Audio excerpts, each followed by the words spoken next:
So for a change of pace, we have a Japanese professional game that we're going to be going over. At least one, maybe two. I don't really know how long this is going to take. But yeah, wanted something different. Don't usually go over Japanese professional players, so I decided why not do it today? Because I'm not really certain what I wanted to do. So I think this will go out nicely. Those of you who are watching the videos later, Orin pointed out that Nakano here actually appears in the US quite a bit. So that's interesting, something I didn't know.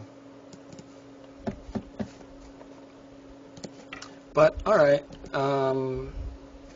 once again, shouldn't surprise anyone that I'm choosing a game in which nothing really unusual happens in the beginning. You know, Tengen, 6-4s, whatever. Maybe I'll devote a lecture to those one day, where we just see bizarre openings from even professional players. But usually, nah. Not my interest, sorry.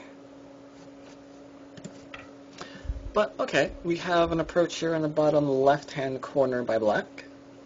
A couple of different options available to him. If white backs off, we might look at Kobayashi variation, or he can slip into a low Chinese, well, or high Chinese, I guess. That would be playable too, I suppose. But white does not back off and afford black those particular options. He decides to pincer high to space. Something I don't normally see when I'm studying Chinese and Korean games. So right away, this is a little bit unusual for me.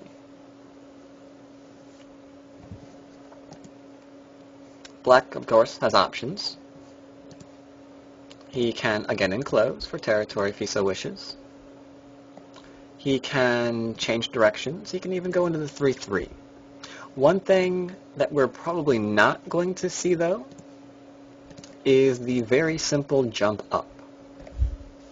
I sometimes see it a lot when I'm going in and out of people's games here on KGS and various other servers. But it's a very difficult move to use, because if you jump up, instead of, let's say, reapproach as we see in game, if you jump up, and your opponent jumps up and defends his corner, then the question becomes, what are these two stones going to do? I mean, we can settle, we know that, but we've just played two second-line moves in the very beginning of the game. That's a little bit unusual, a little bit slow.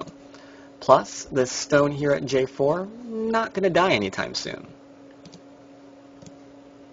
So, what we're getting here is a little bit difficult to find out. We need a fair more number of moves before we can actually try profiting on the bottom, given that this little triangled stone is going to be making our life a little bit difficult. I guess we could, instead of settling like that, we could try and simply pincer. Now this is getting into a very complicated game, where white has essentially one simple job, and that's not to let J4 die, and preferably not let the F5 stones connect up to the pincered stone. Just keep separated. Don't lose your stone. We do see it sometimes, though. Black decides to instead reapproach high. He decides not to jump out, because he knows kind of hard to develop that way. Could enclose. I sometimes do this quite a bit in my games. You're expecting one or two responses if you decide to play this fashion. You're either going to get attached, in which case we're probably going to ignore this for the moment in order to split the left-hand side. Or we're looking to get kicked, in which case we might still ignore this to split and then come back to it later. Because regardless of whatever variation is chosen, I mean, how many moves does it take to actually kill off this stone? 2 more, right? And in that time, you get to play a bunch of moves elsewhere. So that's not too bad. But in this game we see a reapproach. Also a fine choice.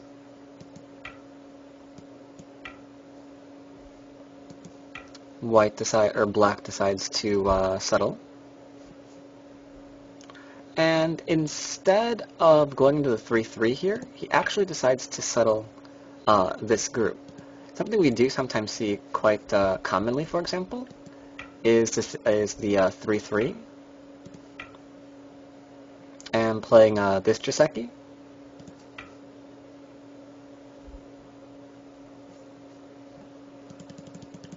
Instead of settling, though, he decides that he wants to live. So he's creating a little bit of a complicated situation here.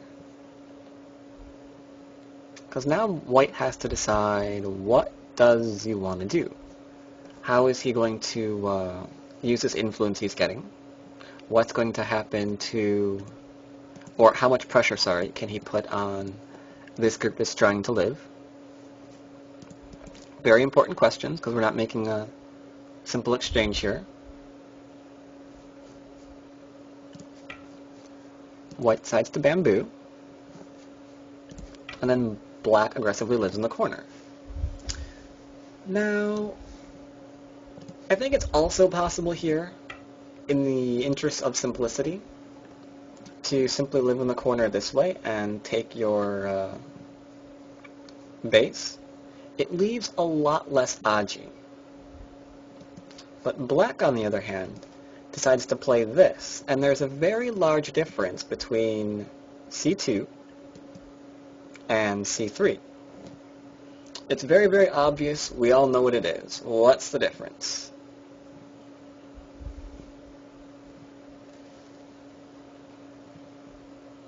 Difference is one line. That would be true. We have more cuts when he presses. Exactly. So there's a lot more aji here, which White is, of course, going to take advantage of.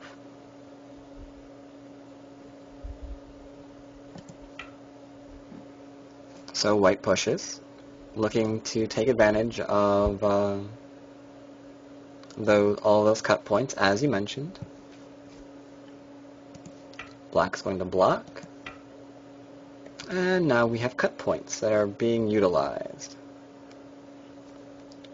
Black doesn't want to give up the outside stone, so we Atari. But that lets White continue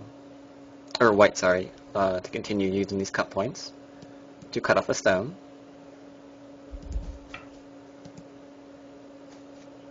Now here's something interesting. He could kill off c3 immediately, but if he does, then he knows he's not going to get a chance really to use this anymore, because that's Gote. And Black will probably come out and either maybe push up or even come out this way and ensure that this group can't really be taken advantage of with the aji that's remaining. So instead, White Ataris immediately, and Black decides to come out. And that's because there's no point in trying to ladder that, given that your stone's dead. Black creates cut points before taking.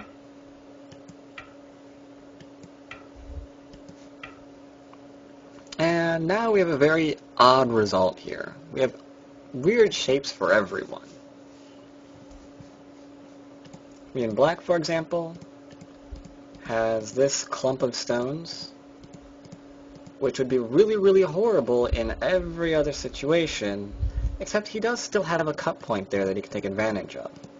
If he didn't, then this would be very, very bad.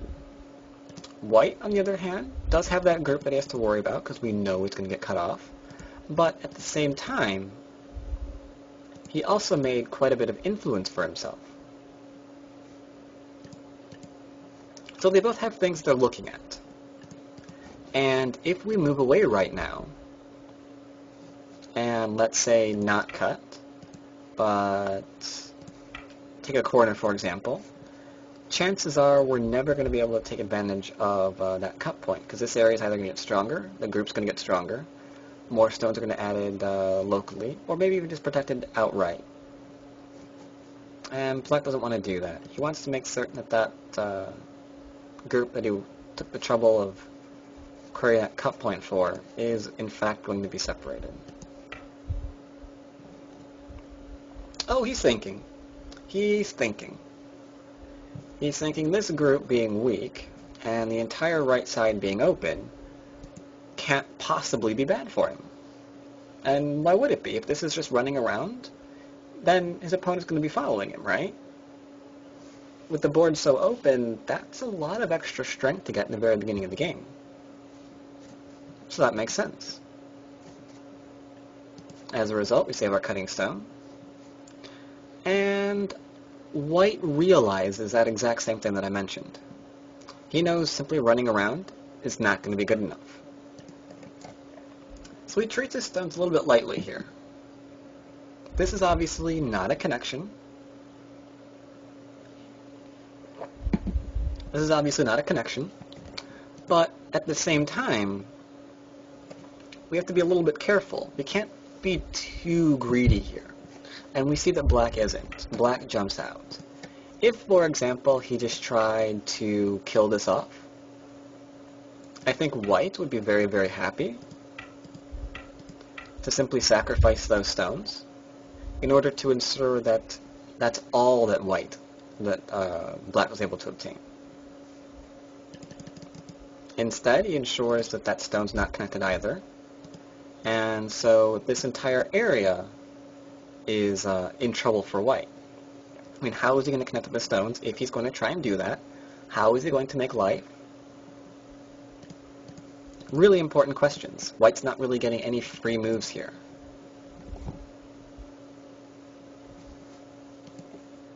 Which comes to a very interesting move. And that's here. Not an approach that we would normally see.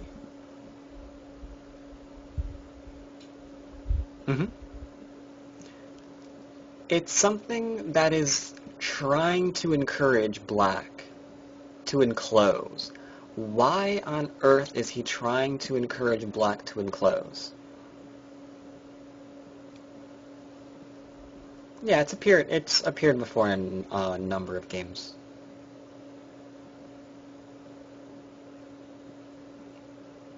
How so?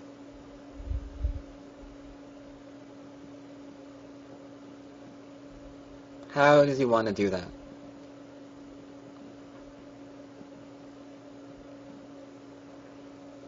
And, alright, to further that thought, if he does get a move like P3 after Black encloses, what does that do for him?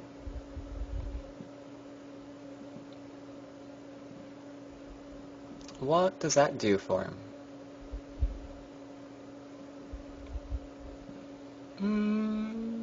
Getting there. You have the right idea.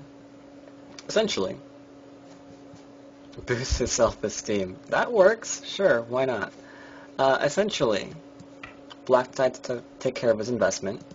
Essentially what he's saying here is, sure, Black can enclose, but the strength he's going to get from this is going to be sufficient. He might even be able to connect up all of his groups now that he has enough stones in the area. So he'd be able to save everything and start making shape. That would be pretty successful for White. Especially since we originally played this stone, thinking that we were definitely sacrificing those J4 stones. So if we actually got to make shape here and connect them up and make them live, not only make them live, but if these are alive, then these are suddenly in trouble. That would be really, really nice. That'd be extremely nice for Black, or for White, someone who is not the owner of these three stones. It would be nice for them.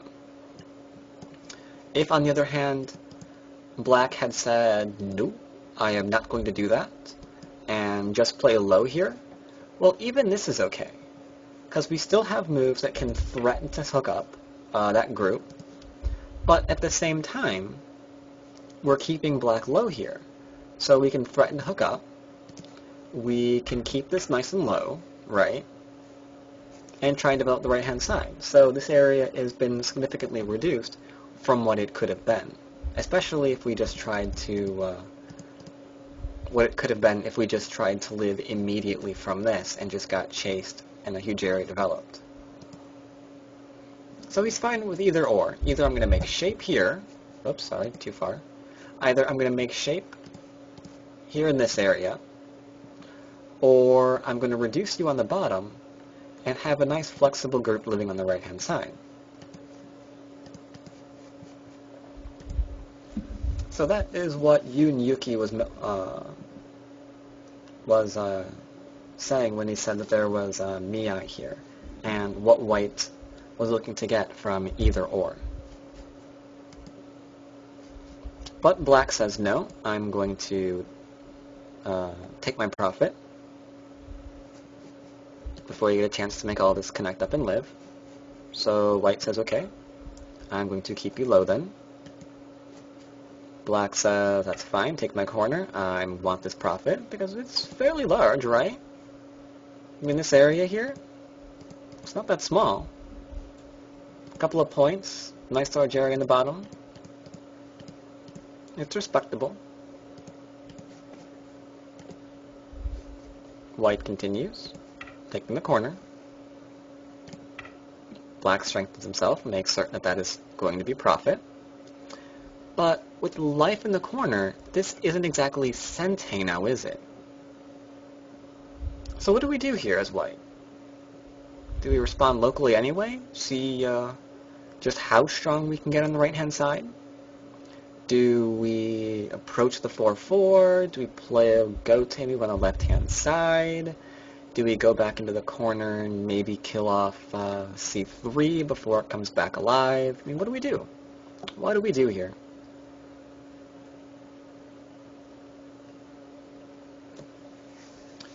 Fraudwith says should play on the left-hand side. Mitchell wants to clamp at P. Clamp what? Where is white clamping?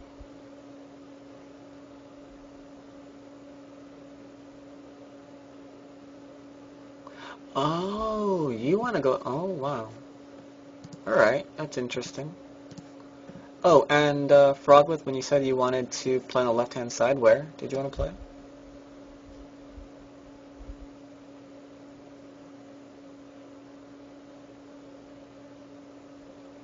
Pick a move! What's your suggestion? Gotta back it up. D14. U. Alright. And we've also got a suggestion for P7.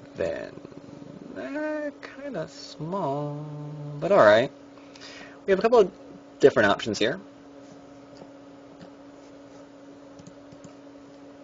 White decides to take the Gote move, play large on the left-hand side, using the influence to connect everything up.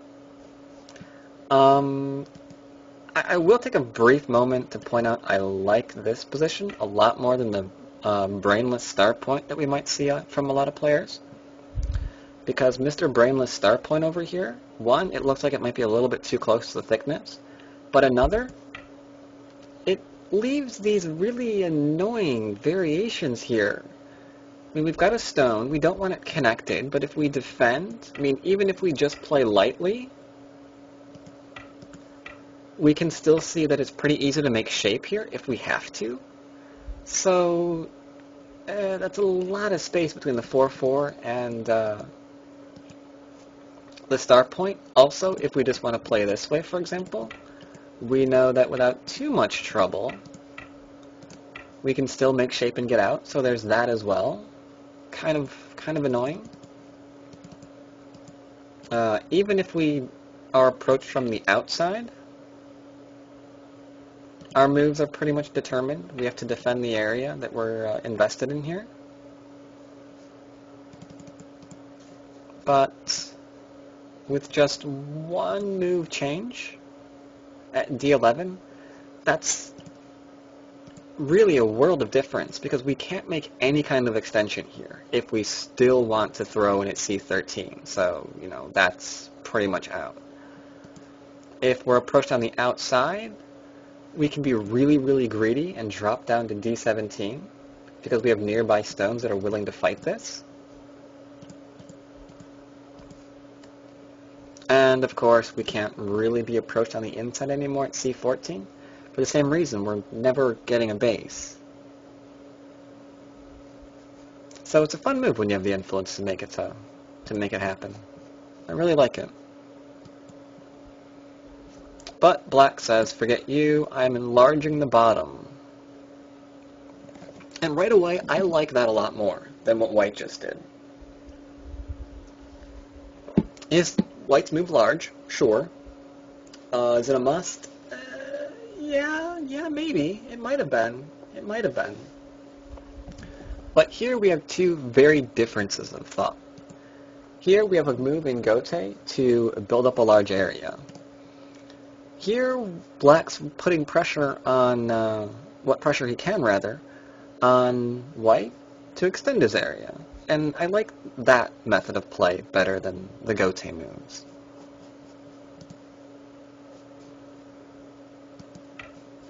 White responds by ensuring life in the corner, and going for a little bit of adulator before extending out and making certain that he's not going to get surrounded. Because that would be really, really nice. Regardless of whatever white was thinking about creating here, if black gets that follow-up, not only does he have the bottom, but now the entire right side is up for grabs as well. So that's pretty huge. Pretty huge. But unfortunately, this is also Gote again.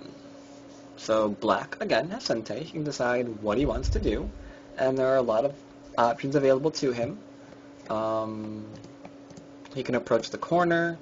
He can do something with c3, because again, that's been ignored for quite some time. And now that black has, now that white has gone ahead and said with this last stone that I want the left-hand side, reviving c3 is actually pretty large, right?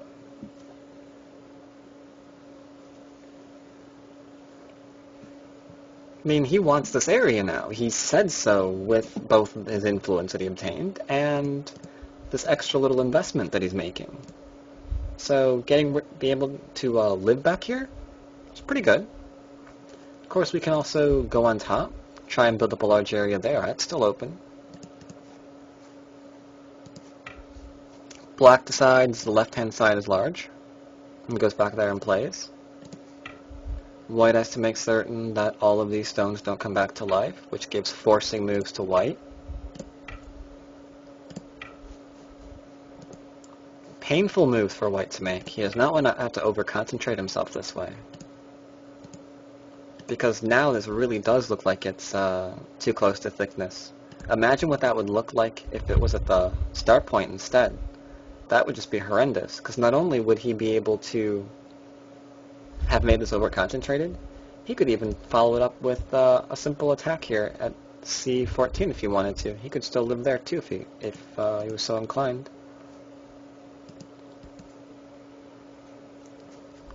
So white needs to do something about this. White needs to do something about this immediately, because there's a lot of territory for his opponent on the bottom of the board now. Top is still open. Thankfully, we need to develop somehow, because there's nothing really weak on the board to attack. So I guess we're in a development game. Sente. And if we're in a development game, he moves to develop. And this is kind of why I chose this game. Maybe it's the wrong notion that I have of Japanese play. But when I do think of Japanese play, I do kind of think of this more often. I think of influence and frameworks and things, and I'm not really thinking of territorial fighting like we see in Korean games, where they're putting pressure on everything start to finish.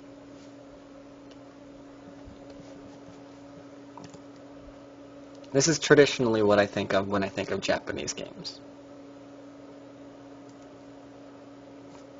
But alright, white is trying to make larger framework. White is playing mostly for territory at the moment. And once again, he has Sente. He gets to decide how else he wants to hurt white.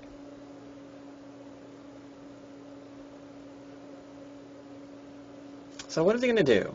Is he going to just make sure that he can't be approached? Take another corner for himself? If he does, maybe an extension down here is worth something. Maybe, maybe not. He's going to throw in, approach, try and ruin everything. What do you think? What would you do as black? A couple of suggestions here. We have suggestion at R6, which is... That's just being greedy. You can't cut that off. Why are you trying to do that? No, you can't. You cannot cut off that stone. It's impossible. Impossible. Not going to happen. Oh, Romulus. He's a territorial player, we can tell already. He says C17. He's like, you know what? Here's my answer to playing against a large framework. I'm just going to invade the heart of it and then reduce the outside. I like that idea. That is such a good idea. Not only because it's perfectly acceptable, but, I don't know, it almost has this really cool insulting factor to it, because I really, really hate large frameworks like this, that you're just going to go and live in the heart of it.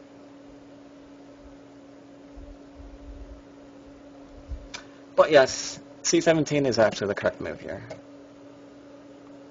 I mean, why not? You might even live here in Zente.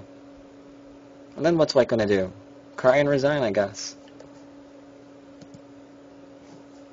So, white's got a block.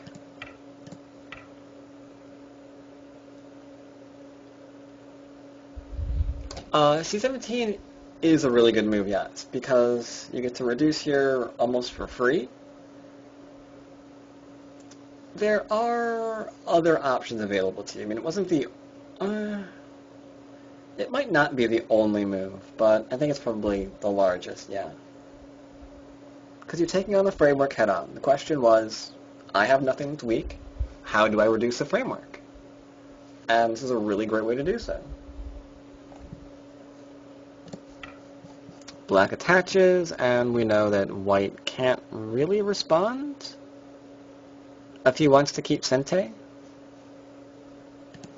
So he extends, trying to enlarge that there framework.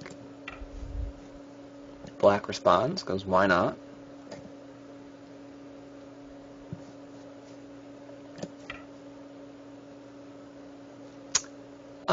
That, on the other hand, is a matter of style. It is entirely possible that looking at what white's trying to develop, he simply didn't like playing low. I mean, low, we have options for a lot of different things. I mean, if he jumps up, there's the option of the shoulder hit.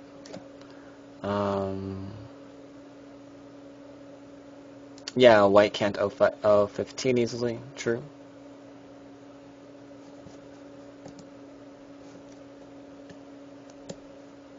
Let's see, white's trying to develop. And this is an interesting move.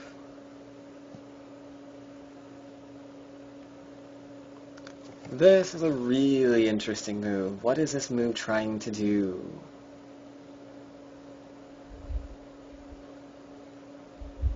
Okay, it's trying to connect. That's, yeah. But is this just feeding black more stones? I mean, if black descends right now to, let's say, 0-1. Space for eyes. No, I'm going to say no to that one. There's not enough room for eye shape in and of itself now. Make 0-3 weak. There's Aji there. Yeah, there's Aji there.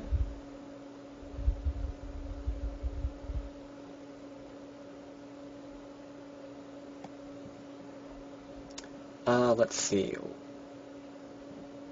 Here's the giveaway. Black defends. Now here's something interesting about this game, about studying professional games. Let's say that we had absolutely no idea what white was actually trying to do. Seeing how the opponent responded to it can kind of tell us where we should be looking. Like, what is it about that cut point that makes us dangerous? And this is kind of how we can study professional games like this, even when there's some complicated stuff going on our own. Because if we imagine the opposite happening, let's say not doing that and descending, well, what is this going to do? Surely nothing, right? Well, maybe not nothing. Because there's a lot going on here, isn't there? It seems to me that black just got cut off from the center, a center that white is trying to make. This would be very large, because he's going to get to connect up. And now what's black going to do? What's the new plan to reduce all of this? Oh, you did? I'm sorry. Yes, Mitchell did see it. He did say L5. Sorry about that. So yeah, this would be very, very huge. So black says, okay, you're not cutting me off. Sorry. You can connect on up. So white does. But again, it's Gote. So there's that. Why can't white do that without N2? N2 makes it extremely large. Because, let's see. The connection is there. This makes it larger. Because if, let's say, how do I do this? Back. Okay, yeah, to there, down. Let's say it went the other way and black defended in order to not let that happen, right? To not get cut off or whatever. Not only now is he threatening to break in, but he's also ensuring that this is nicely cut off, right? This group on the right-hand side. There's no question that all of that is about to die.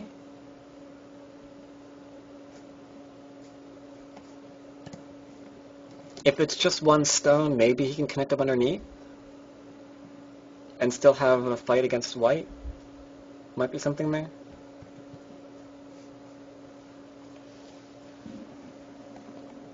So yeah, it's just using Aji before going back and threatening the cut to maximize how damaging it is.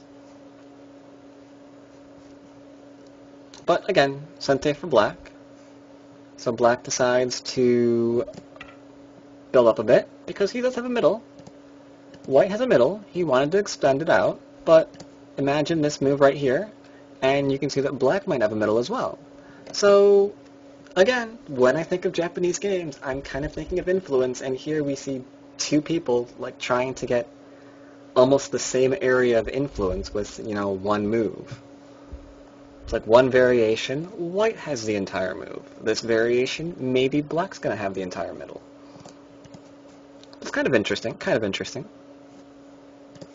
White defends, black threatens to come in, as well as solidifying this little wall here, this little influence area. White kind of has to come in. Can't go leaving it, so he does. Can't let that shoulder take place. Can't let any kind of approach at R9 take place. I mean, this is just entirely too large. Not only does black still have the dead stones and the bottom, but then he'd have the center, and that's just too much. But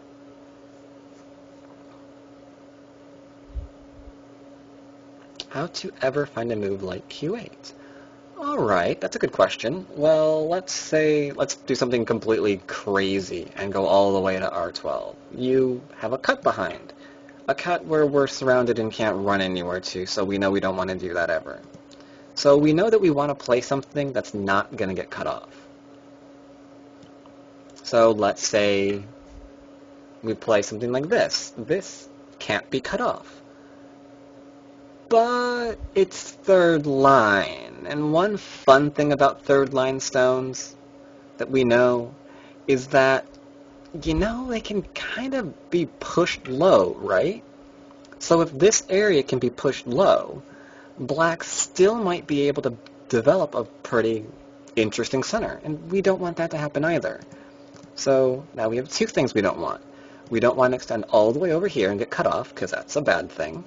And we don't want to play a third line stone, because we can be kept low, give our opponent the center again, which is what we're trying to avoid. Another bad thing. So we want to look for a fourth line stone. So we could look for something like this, a knight, I suppose. But then things like this are going to be threatening maybe Sente, because there's small knights. Small knights can be kind of cut. So forget that. Nice strong diagonal. Any approach, not going to be Sente, right? We can threaten to jump into the middle. And that's how we find our smooth. So we can kind of find the process of elimination. It's like we know what we don't want. I guess that leaves this. So, oh, frack. I was going to get through this entire thing without a single misclick. So black extends to start point. He still wants to get as much here as he can, but that lets white on in. Hooray for him. He might get to take these stones back that were played nice and lightly at M6. It would have been so annoying until now. Black keeps his profit, because there was still a little bit of a question here until then, that this might connect on up.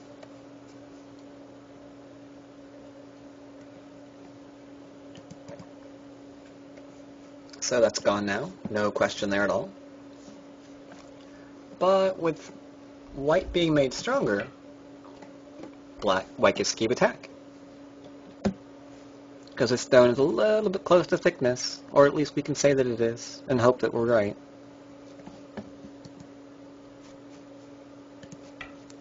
Black connects. White threatens to connect. Playing down is just going to get us ripped into pieces. We don't want that, so we connect. White gets to be super greedy and try and connect up everything, but that's not going to work.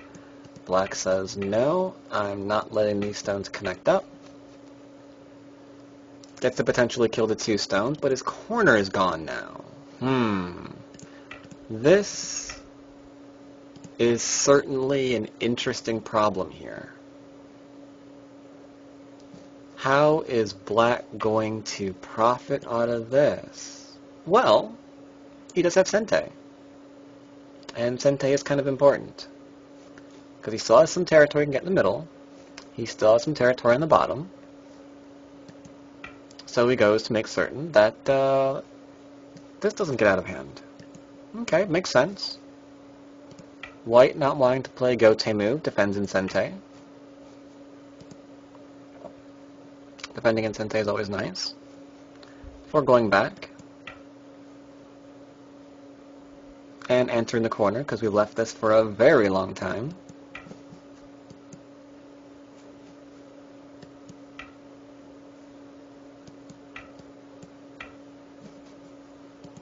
Now, how much more of this game did I actually want to go over? I could keep going over this game, or I could go over the next one.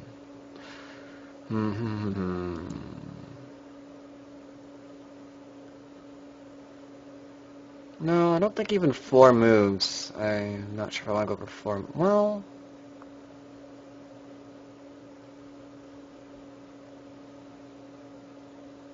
alright, I guess we can go over the rest of this. This is like really... Yeah, I guess we can go over the rest of this. I'm going to go over the next couple of moves very, very quickly, because they're pretty much self-explanatory. Like the defense here, sure, has to, otherwise we're in trouble. Don't want to lose the stones, so of course we're connecting. We went through the trouble of keeping those stones, so we of course want to keep the stones. Threatens to cut off, so we're not going to do that either. threatens to capture the 3 stones, and it hasn't been Sente. It hasn't been that large until now, so that's going to get answered. We're into endgame, so forcing on the second line. That's pretty good. Plus, it helps ensure that white can't jump in anymore, because we get to connect in Sente. We do so love Sente. We also love playing the right move at the right time, such as this. There we go. A little bit of out of order there for a minute. Threatening to cut through, that sucks. We don't want to be cut through. We want to keep as much of this as possible. Let the black seal off the middle, of course, but we can't really do anything about that, except Hane try to come in. Probing at the cut point. Also allows us to continue taking that. Fortunately, it's Gote, so now it's white's turn.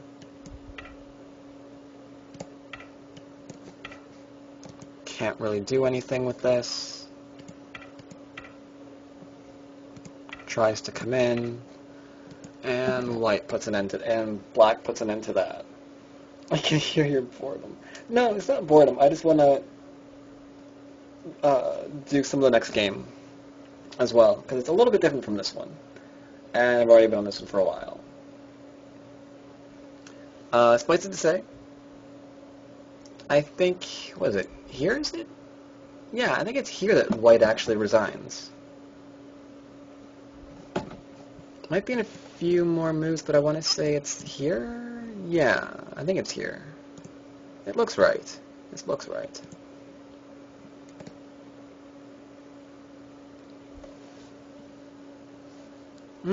Black's got a lot. And white's going to be needing quite a few moves, especially in Gote, in order to seal off what he has. So, yeah, this is kind of nice. Anyway, like I mentioned, there were 2 games that I wanted to go over.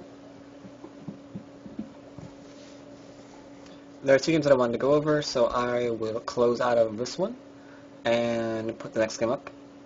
I will see you there.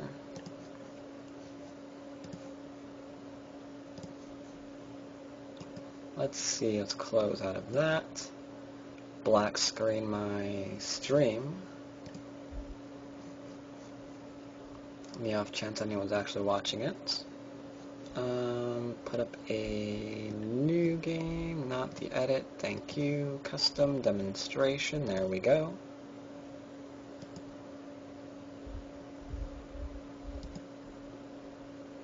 And let's see, yep. And put up, oh, there we go, perfect. And here we are with the next game. You came in late. Topic, I'm just going over some Japanese professional games. I rarely go over them, so I picked 2 Japanese games to go over today. Unfortunately, Colin was not here for the first one. He will be sad about that. Or maybe not. You would have lost, so he'll probably think I picked that intentionally, too. What is this? Who played what color? You played this color. No, yeah, there we go. And spell this right. And black played... what? No, I completely misspelled that. Oh my god, I can't do anything today. Let's not merge their names. There we go. Now what rank were these people? I don't know. Let's leave it off. So we've got 2 more games, or 1 more game here, sorry, from 2 players, still Japanese professionals. Now, this is a bit different. This is not typically what I think of when I think of Japanese professional play. The first game was pretty much stereotypical what I thought, which might be way fracking off. But this one, very different, very different. As usual, we have normal play in the beginning of the game.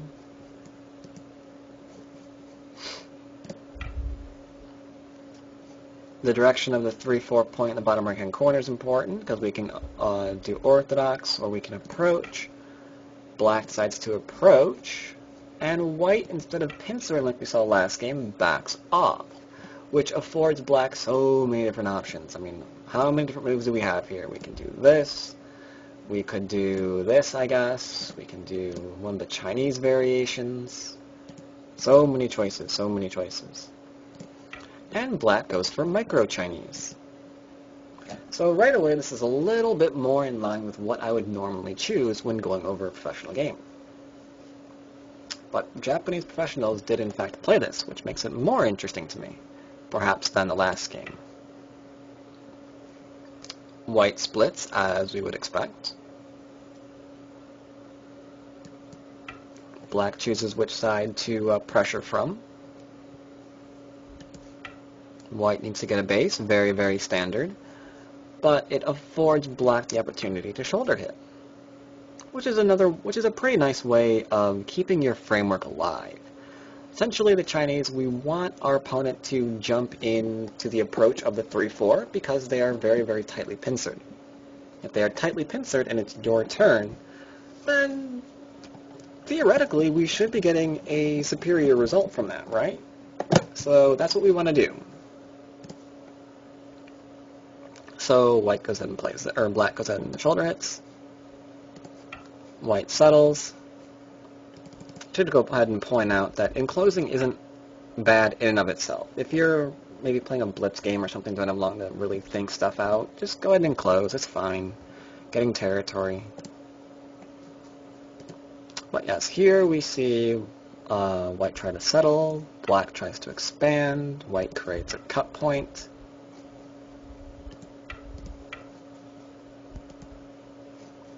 Black descends, cut point still available before going back and fixing, making sure that his shape is nice. Now, a lot of people might look at this board and say, hang on a minute, white is getting entirely, or black is getting entirely too much. There is no way this is even result. No way, no how. Can't be possible. We can just look at all of that that's on the board. It's enormous, but that's only potential. Very, very important to realize that's only potential. And there is Aji remaining here. For example, low stone. We can shoulder hit, we can cap. Also, there's a cut point. Alright, we can't cut it directly because that would be the silliest thing we've ever seen. But it's still available. So white simply says, alright, what are you going to do about this? Are you going to let me cut and take this for myself? No, not going to do that. Protect there. And then launches back into the cap, because now we're threatening to link up that stone, which is troubling. If that stone gets linked, or worse yet, manages to cut off this huge group, that's a pretty good success for white, right? Then you take this huge area and suddenly you have a group that needs to live in this large area that you were just getting territory from, this massive amounts of it. Alright, that'd be a good result.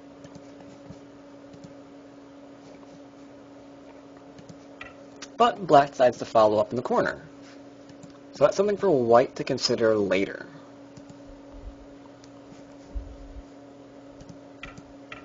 White allows the connection because, well, not allowing it would be weird. This way, at the very least, we can still keep our happy little extension here. Gote, but oh well. Black gets to protect the bottom side. White attaches to make himself nice and strong because this area will kill you if you do not respect it. This is still a very large area, and black is still stronger here than you are. So attaching to these strong stones to make your weak stones actually have shape, not a bad idea. So we see standard variation here. White's just getting shape so he can get out. Black follows, trying to make certain that this group is still going to be vulnerable. It's not going to be able to connect up easily. And as long as we have that, then there's Aji for later. White says, no, you can't cut me off. That would be bad. So black goes back and pokes at the shape a bit. Gets rid of a forcing move. And now we can see that that cut point might be able to play it later. It's no longer working that well for white. So he fixes his shape. Now the cutting point is protected again. Not going to lose that stone just yet. But if this has shape, we don't want it to connect to P4. So black ensures that's never going to happen. Unfortunately, it's Gote. So here we have a question. Large point, where are they? What can we do? What can we do for white? We have Sente, finally. How are we going to use it? We're going to play the N5 K16 move. Yes, 2 moves at once. I like it. What is N5? N5? N5 is already on the board. So let's go for K16 instead. We've got F17. Alright, that's pretty much all I was looking for. K16, J... Alright, so those of you who are saying, let's play K16, are saying, I want a framework. I want to build up a moyo that I will use to try to hang on to while I'm being reduced and just have more at the end of the game than my opponent. Alright. White's idea is a little bit different than that. White decides to simply enclose. Why is he enclosing? Because he does have this kind of really cool extension here that black has to be wary of. It's got an enclosure, it's got an extension, that can be nice. So we're just going to go for territory.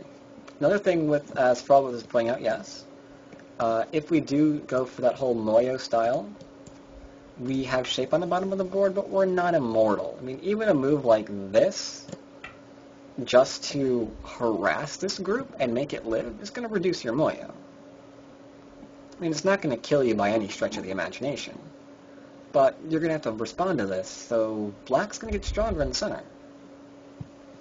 Bye-bye Moyo.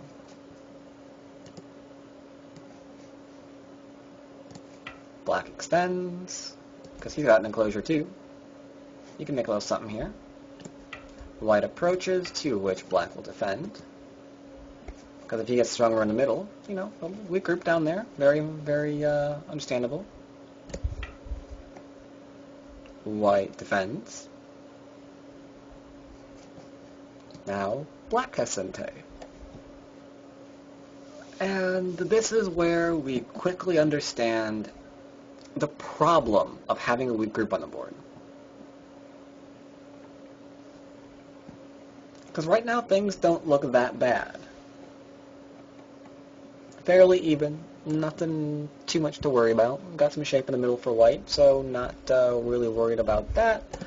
And then black goes ahead and says something like, hey, I'm going to build up more influence. And we immediately know why he's doing that. Because we have that stupid group in the center that we have to do something about. So we can't just defend. Oh, sorry, I'm missing a question. We group, L17 seems deliberate.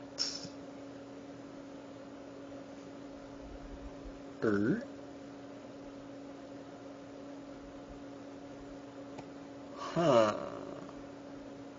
Oh, yeah. Right, I agree with that. So yeah, we have a little bit of a problem here. White can't really just defend and take his territory, otherwise there's going to be no option of a connection here ever again. So white tries to counterattack. And again, in case you can't see that, you can kind of imagine how easy it is to keep the left-hand group, the middle group now, connecting up to the left-hand side. So what happens to the middle now that it can't connect to the right, can't connect to the left, and is probably going to get hammered from above? That's potentially problematic. A little bit. Just a little bit. So white moves to try to cut off. Black says, that's fine. I just want the middle group. White says, that's fine. I want your middle stone. And now we have a fight here. Because trying to obtain 6-line territory is a little bit too much.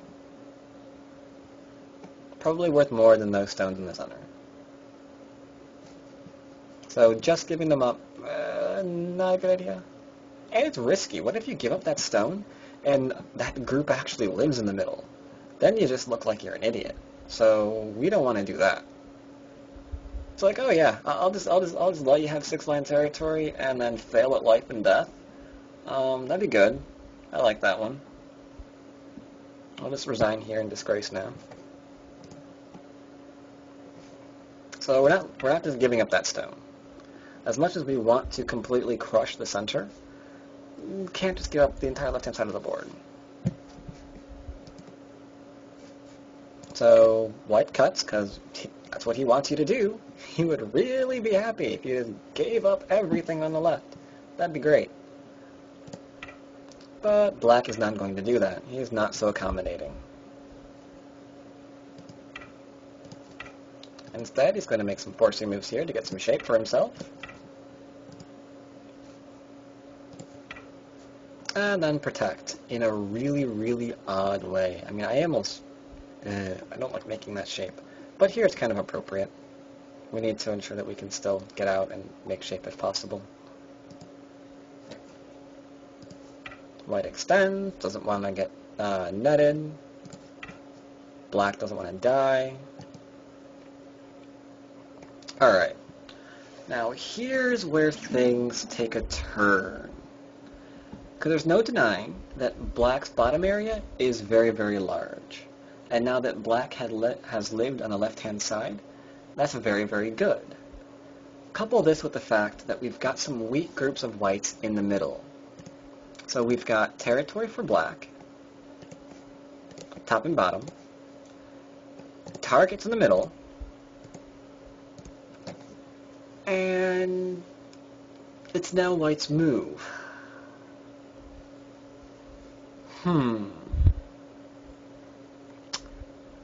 Didn't see this move coming. Didn't see this move coming at all. Not at all.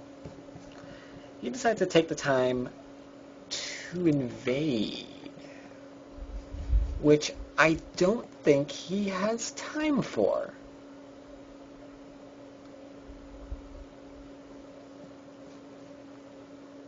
Obvious move. Everybody here should get this right. How do you respond to this?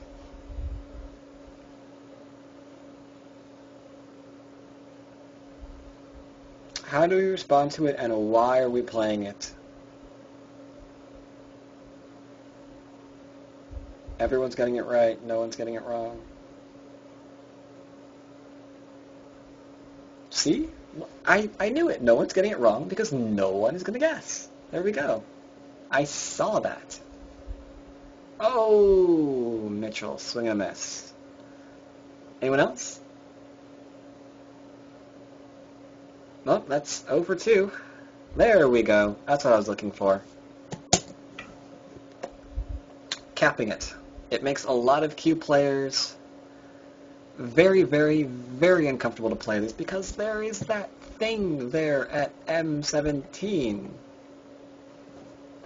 Or 16. Well, that works too. Yeah, 16, sure. Doesn't work, though. And if you can't read that out, you really, really need to go back and do so. Because this shape that black is making is very, very strong, and we find it all the time.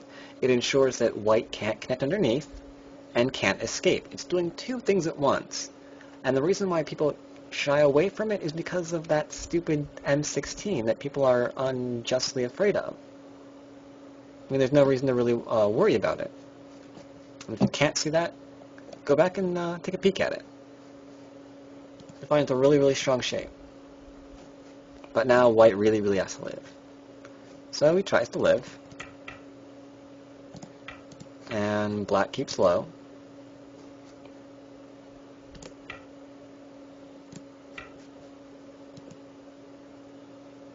So now here we are.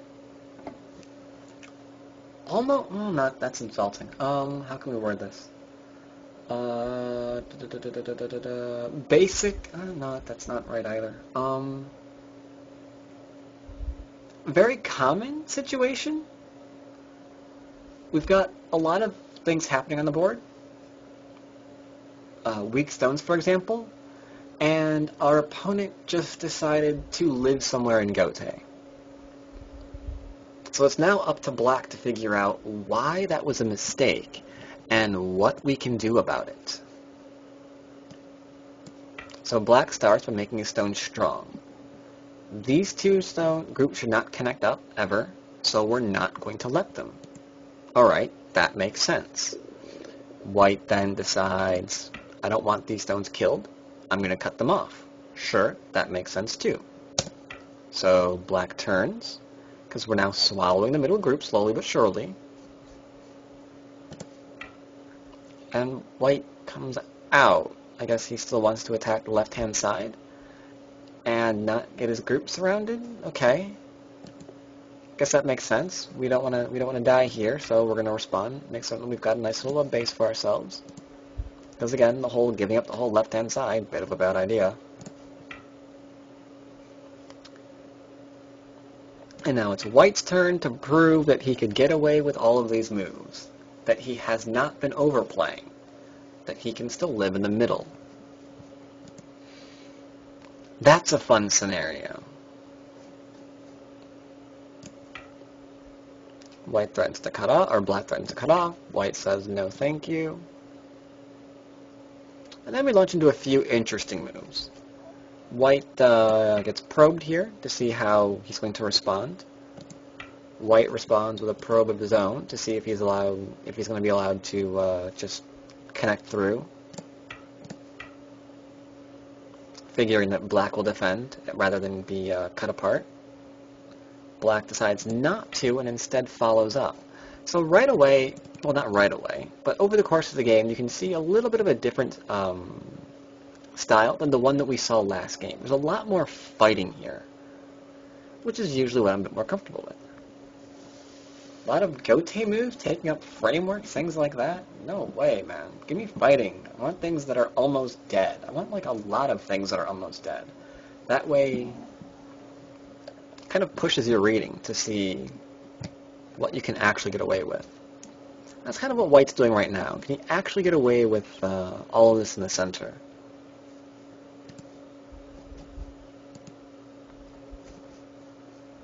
So white saves a stone and gets a potential live on the top, but not in the corner. Did manage to separate a stone though. That's good. Until white decides that he wants to actually not have it get killed. Bad shape, gotta protect. Tries to connect up underneath. Fixes some shape. However, while we're doing this is pretty much solidifying the idea that white is not going anywhere in the middle, while white is now trying to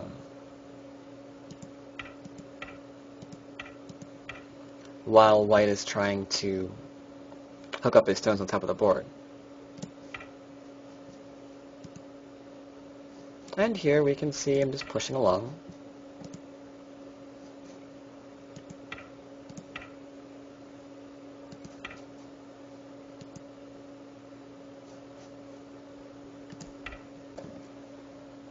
Preventing connections. I can kind of see what white's trying to do, though. He does have that push at 015.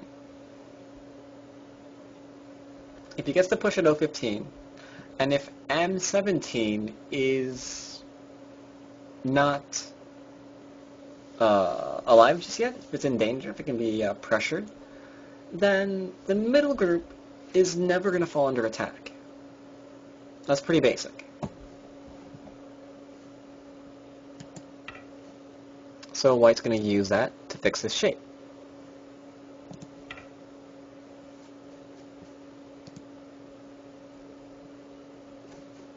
Tries to connect through.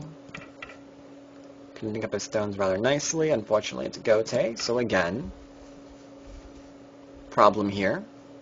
These stones are in a lot of trouble.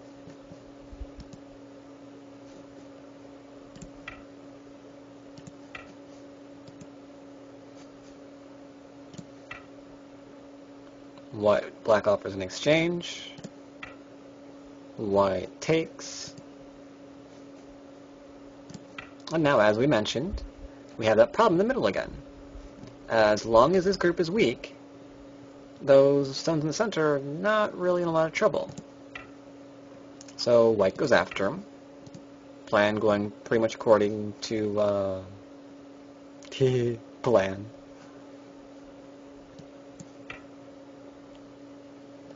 Why did white take? Where? Here? Okay, as opposed to what?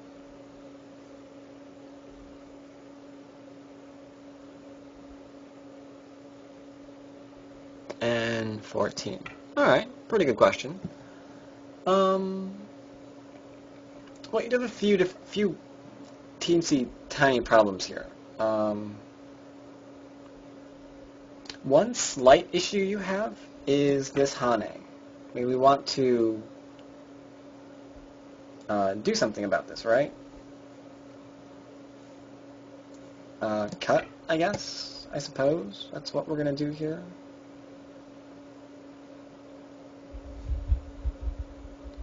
But we have to remember one tiny thing, and that's those middle stones are still in a lot of trouble. And we've given a lot of forcing moves to white now, because this is about to get separated immediately. So I'm assuming he didn't like it because of this. If our goal is to try to kill those stones, then allowing something like this, for example, just simply can't be tolerated, right?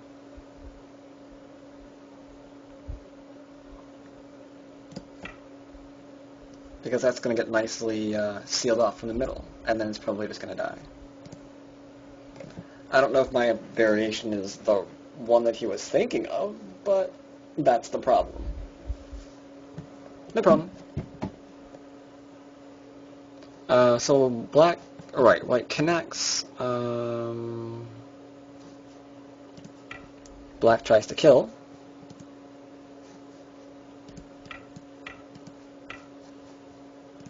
White connects up.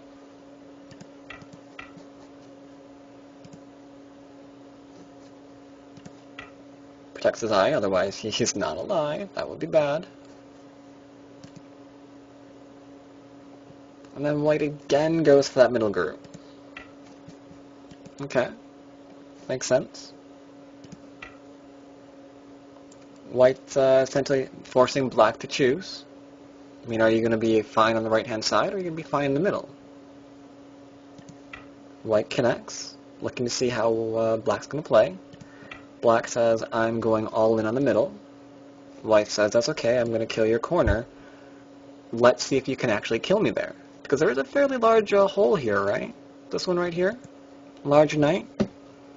Not the strongest group in the world. That would be enormous to play a Ko, and you have to go back around the board and count and make certain that you actually have enough threats for all of that. I'm assuming he doesn't. And I think it's a lot easier for white, too. Or for black, rather.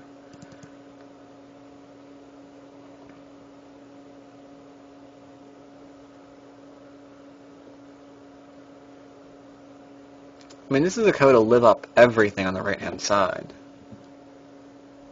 And Q8 to worry about?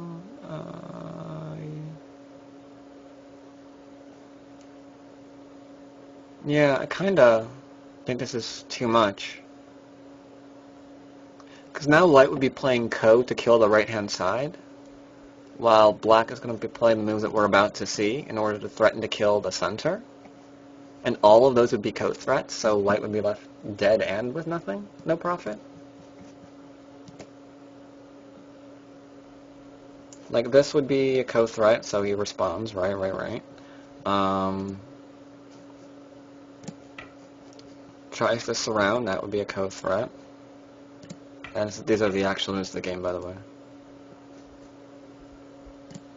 White is trying to live, black is trying to ensure that does not happen, otherwise that's a lot that we just gave up. So we kind of have to kill.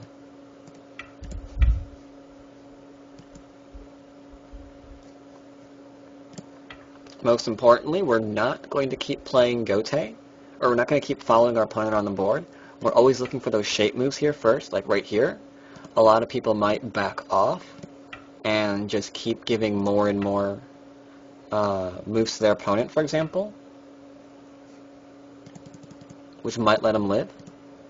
Black is always looking for that shape point to poke out first before he responds, while fixing his own. Very nice, very nice. White has to respond. Gets to make sure that's not going to be an eye. And now we've got a little bit of a problem on our hands, because it looks like we don't have eye shape anywhere. And that's not a good thing. We would really like eyes. We would really like eyes. 2 of them preferably.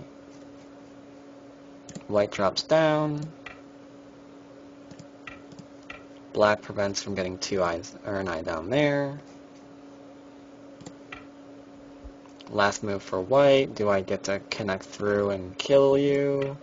Black says no, you don't. Nothing white can do. So white goes ahead and resigns. A bit more of a game that I'm usually looking for when I'm reviewing, rather than the other one. A bit more aggressive. And as you can see here, Japanese players are perfectly capable of playing aggressive and fighting and killing things. So even though the first game is more of what I think of when I think of Japanese games, these ones are still nice as well. A lot to learn from either or. Let's see, couldn't white get eye shape with N4 instead of O5? N4 instead of O5, N4, O5, N4, O5, N4 is there. Okay, O5 is there. So we're going to get an eye shape here into an Atari. Into this.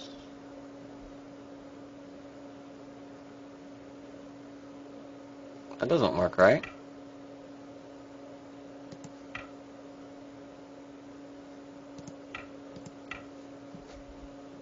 Before B played N7, okay. Back more. Okay, so here we go there. Right. And, well, now you're going to get cut off and killed. If you don't respond. So, yeah, you don't have time to play it. You have to defend if you want to play that. That's poking. I mean, you can try and play this now, I guess. But I think white's still fine. And he's losing half of his grip if he doesn't protect. And if he does protect, we're back in the same variation. So yeah, doesn't look like there's enough time to go back and play it.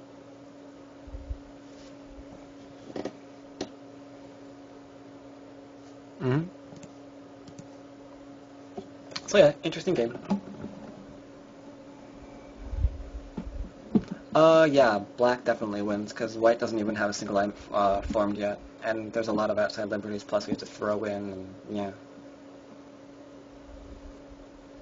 Whereas black does have at least one eye, and then he has to connect, and then he has to fill a liberty, and yeah. I mean, if we want to try to make this into a semi, we have to actually form an eye first, right? But we can't do that and this at the same time, I guess. And there's no time to take out... There's no way to take out this in Sensei.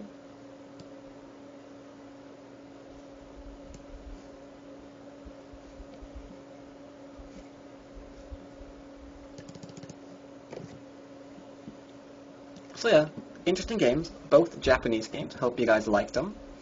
Once again, I'm not entirely certain what I'm going to do for my next lecture, simply because I'm no longer giving out themes that I was looking for.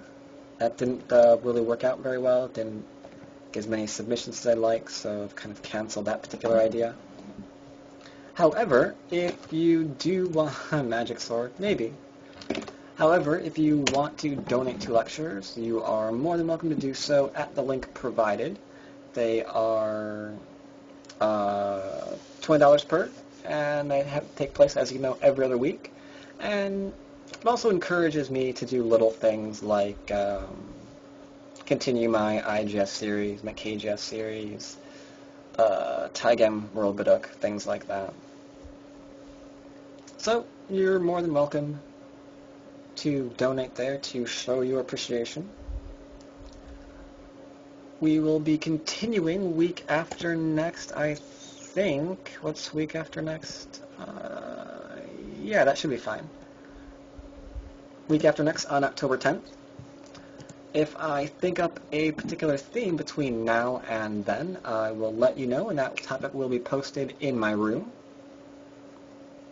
So, until then, if there are no other questions, I hope you all have a very good evening, and I will see you all next time. Yep, you're welcome. Hope you guys enjoyed.